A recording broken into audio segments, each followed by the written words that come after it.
당장 가장 큰 걱정은 오미크론의 엄청난 전파력입니다. 그러나 위험도는 좀 낮다고 해서 개인의 입장에서 보면 크게 걱정하지 않아도 된다 이런 말씀을 하시는 분들도 있는데 어떤 게 진실인지 정말 궁금해서 김우주 고려대학교 교수를 직접 스튜디오로 모셨습니다. 자, 어서 오십시오. 네, 고맙습니다. 자, 지금 생각한 것보다 조금 빨리 다가온 것 같고요. 또 다음 주 수요일쯤이면 우세종화가 될 거다 이렇게 정부가 전망하고 있는데 확진자는 얼마까지 늘 걸로 보고 계십니까? 지금 뭐 6천 명대가 이제 2번 나왔고요. 이제 다음 주에 아마 최대 10,000명도 넘을 가능성이 있습니다. 그리고 설 연휴 민족대유등 이후에는 2만 명, 3만 명까지도 늘 수 있다고 봅니다.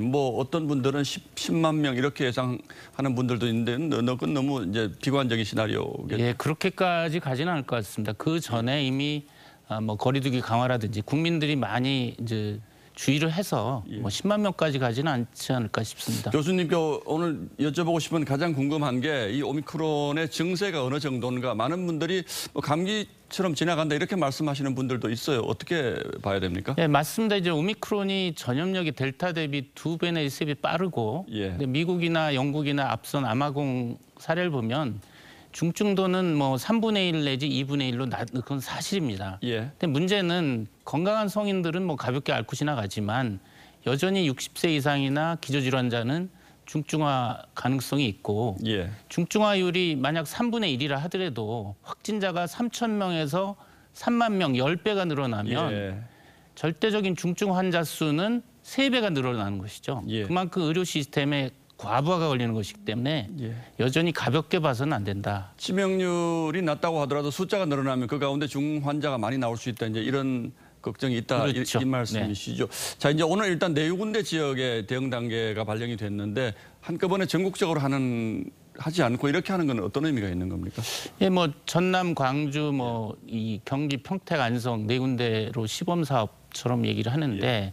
그러니까 호흡기 클리닉을 전국적으로 완비가 아직 안 되지 않았냐. 아직 시범 사업을 하고 전체 확대하는 걸로 이제 발표한 것 같은데 사실 그런 면에서 좀 우려가 됩니다. 이미 이제 오미크론이 다음 주에 10,000명도 넘을 수 있는데 준비가 돼서 이번 주에 다 발표가 돼야 국민들께서 오미크론 감염 의심되면 가까운 호흡기 클리닉 가서 진찰받고 팍슬로비드도 빨리 처방받아야 되는데 즉 그런 대비가 안 돼 있다. 그러니까 저희가 항상 대비가 중요하다. 대응보다는 그런 측면에서 좀 정부가 좀 빨리 나서야 될 것 같습니다. 정부의 대비가 이미 좀 늦었다, 문제 있다 이런 생각도 가지고 계시는군요.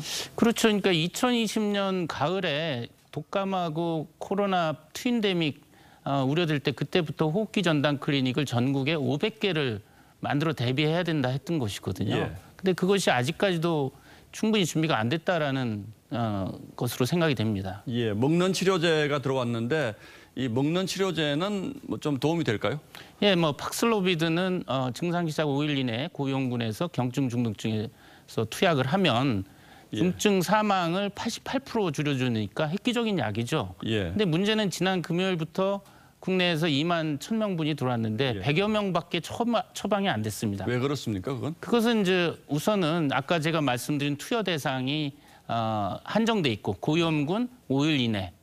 두 번째는 이 5일 이내에 증상 시작에서 5일 이내에 투약을 해야 되는데 증상 시작에서 검사 받고 결과 받고 보건소 통보 받고 의사 진찰 받는데 5일이 지나는 경우가 왕왕 발생합니다. 5일이 지나가면 큰 효과가 없습니다. 효과가 없습니다. 그러니까 현장에 있는 의사분들도 가급적 처방하려고 하지만은 이 대상이 까다롭고 또 병용 금기 약물이라는 게 있거든요. 65세 이상 어르신분들은 뭐 고혈압, 당뇨 여러 가지 약을 드시고 있어서 팍슬로비드와 상호작용으로 못 쓰는 경우가 있습니다.